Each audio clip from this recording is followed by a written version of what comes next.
Hi, everyone. We are in week 12 now, and our topic for this week is organizational culture and structure as strategy.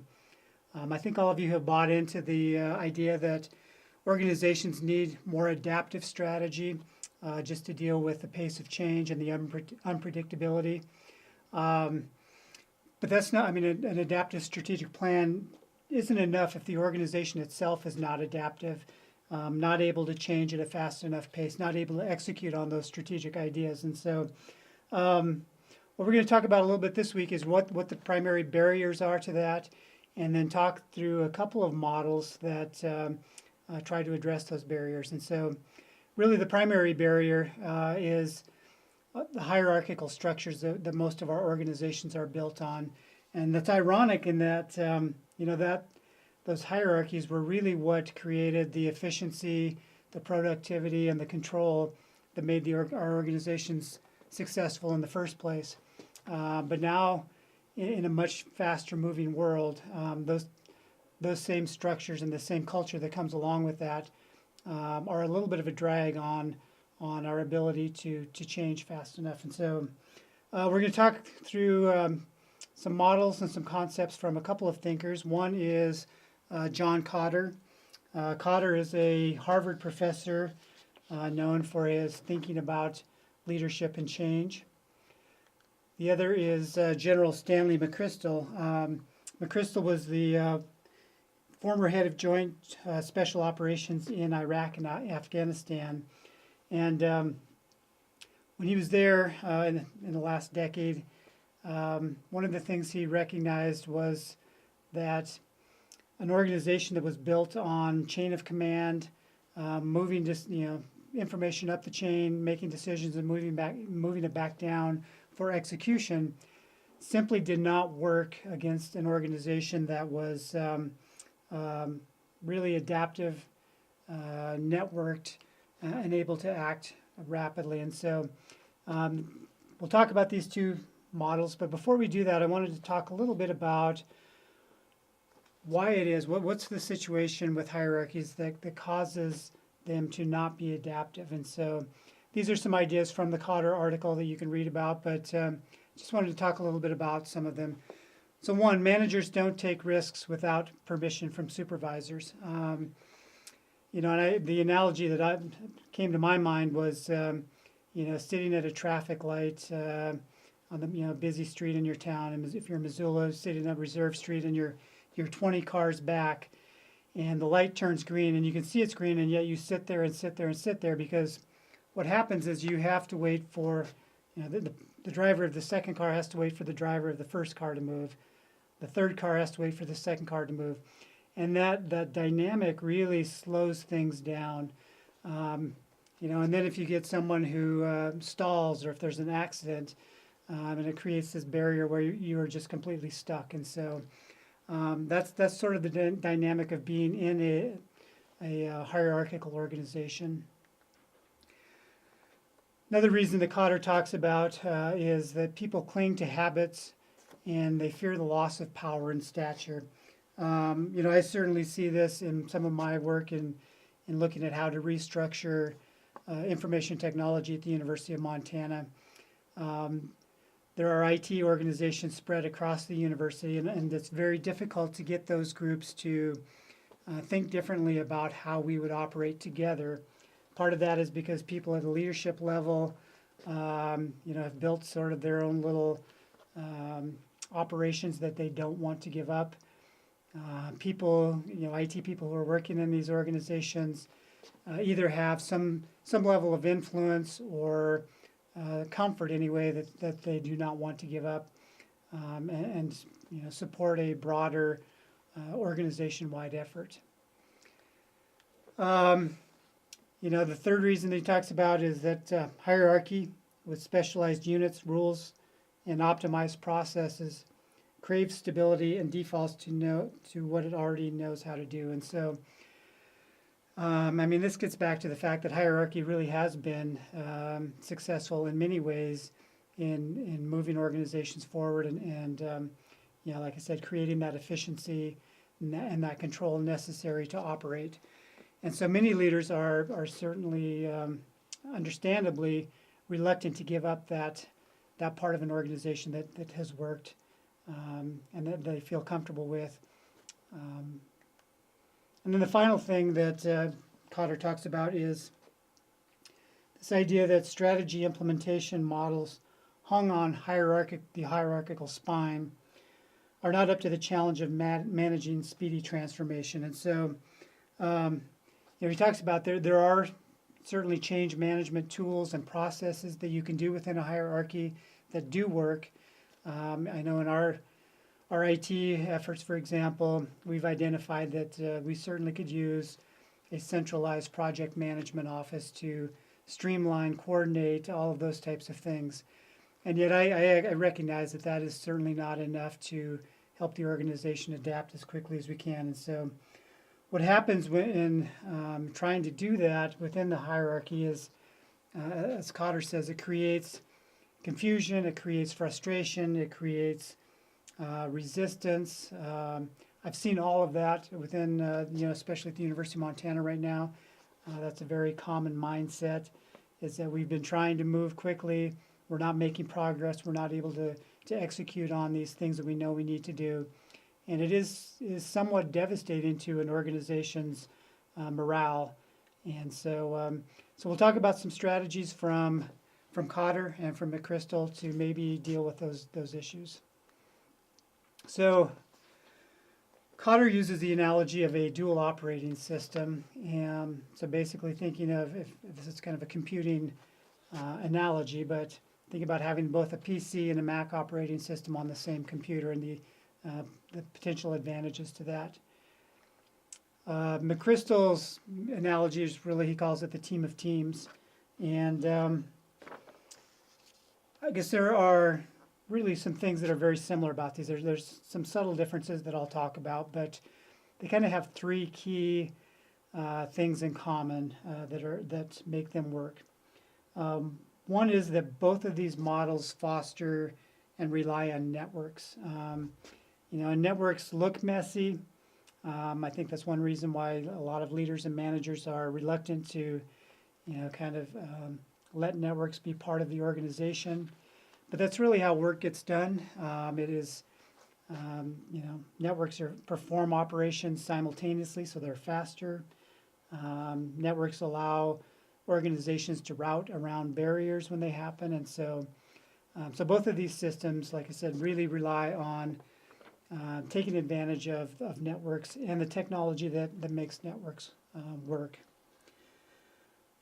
Another thing that they both have is they both gain advantages that would be found in a startup culture, and that would be the people working in small, flat, tight-knit groups where there's a lot of trust, there's a lot of relationship building. People are able to make quick decisions, take action rapidly.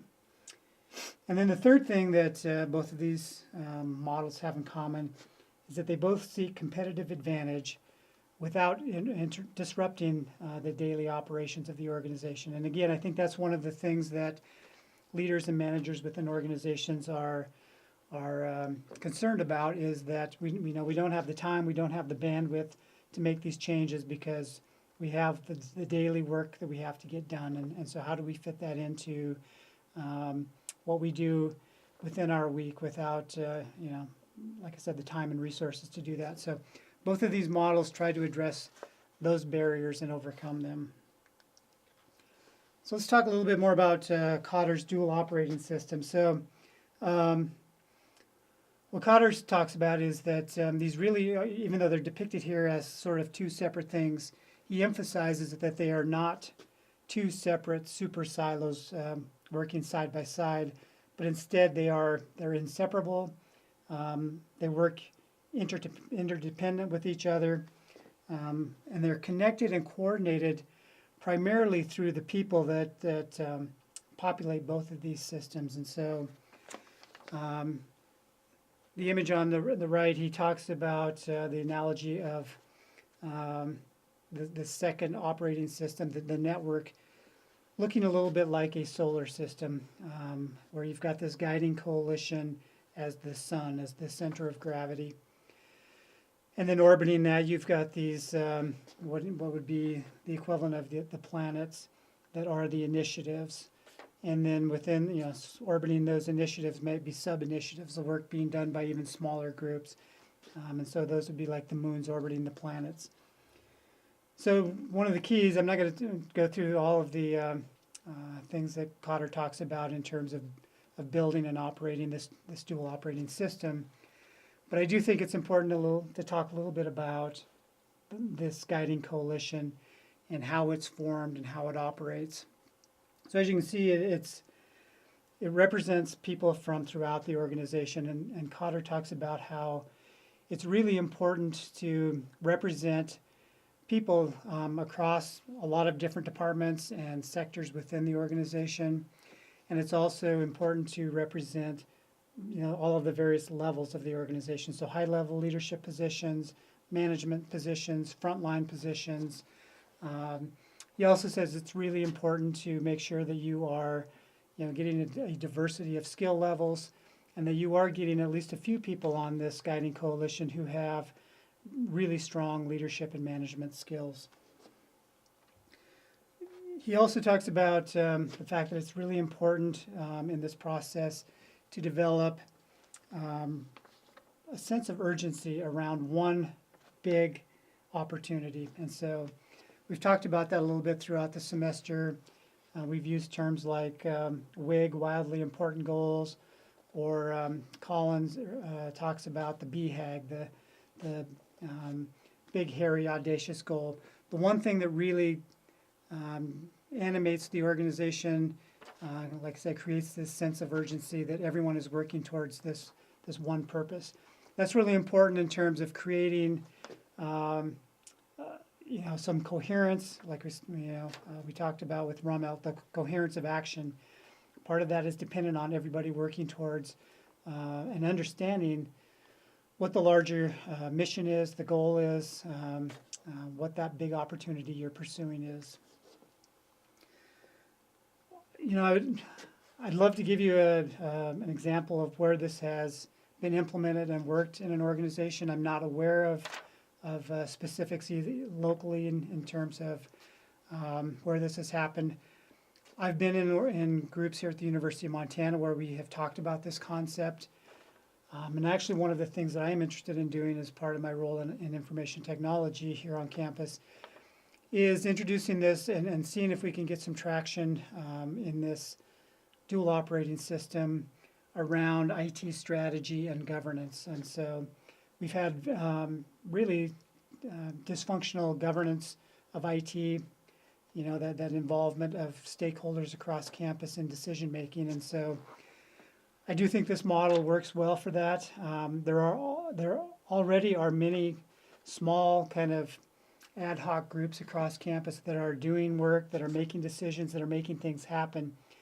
But at this point, they are not tied together, like I said, by any overarching goal, and they're not tied together by sort of this accountability to a central team. The one other thing that I would say is really critical with this dual operating system that Cotter talks about is that, they are not separate, but they sort of are separate. And one of the things that's really important is that this guiding coalition has very tight ties to the hierarchies, leadership, whether that's the cabinet or the board or whoever that high level of management and leadership is at the organization. They have to work hand in hand for this to work. And so, interesting concepts. I don't know, if this will impact how you think about maybe executing on the strategies you're working on for your organizations, but consider how this structure might play a role in that. Let's talk a little bit about the team of teams concept. And so I didn't have you read anything, but I did share a short video where General McChrystal talks about the concept of team of teams.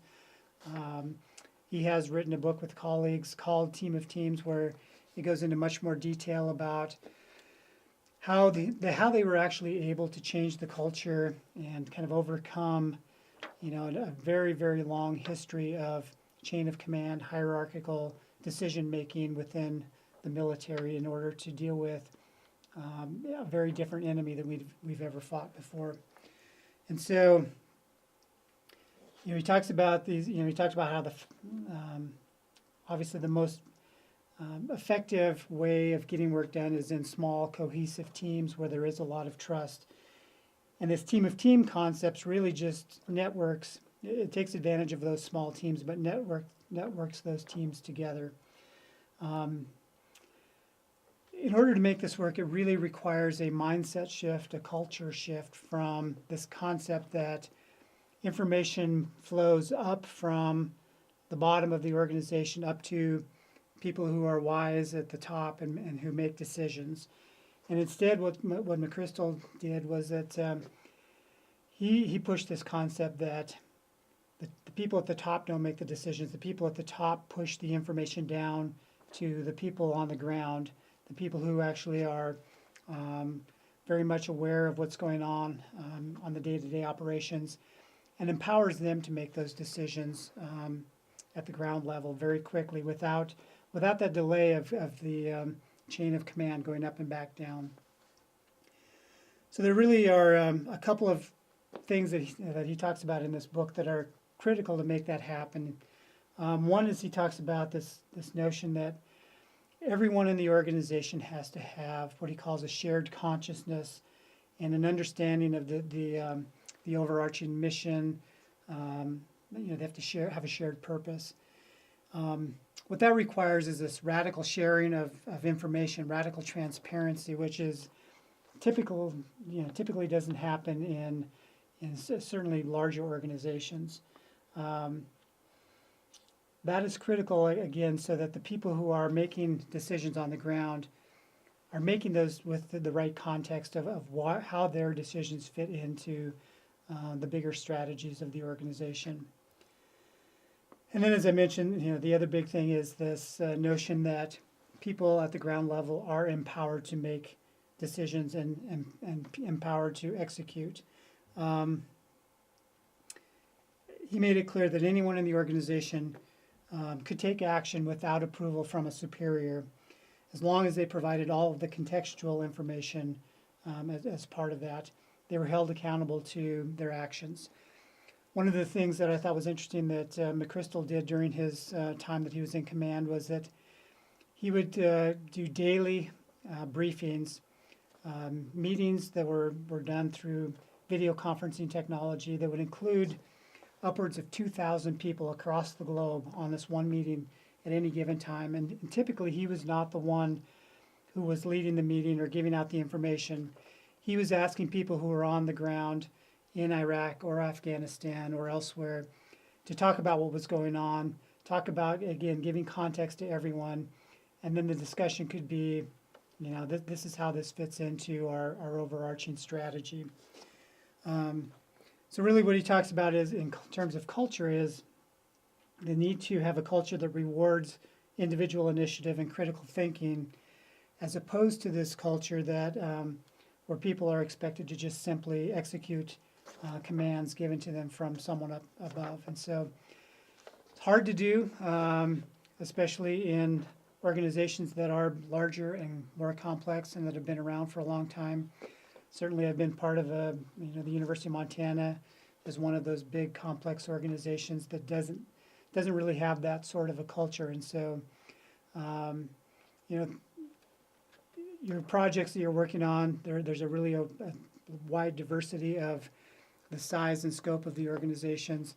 If you're working with an organization that is a little bit bigger, think about, again, how this structure and this culture idea can fit into the execution of your strategy.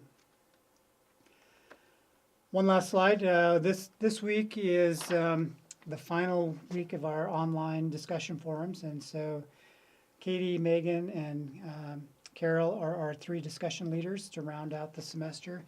I've really been pleased with the level of discussion. I've really enjoyed reading through and seeing how you're applying some of the ideas that we've talked about. And so, again, look forward to that this week. Hope everything's going well with your projects. Please check in with me if you have questions, and we will talk again soon. Thank you.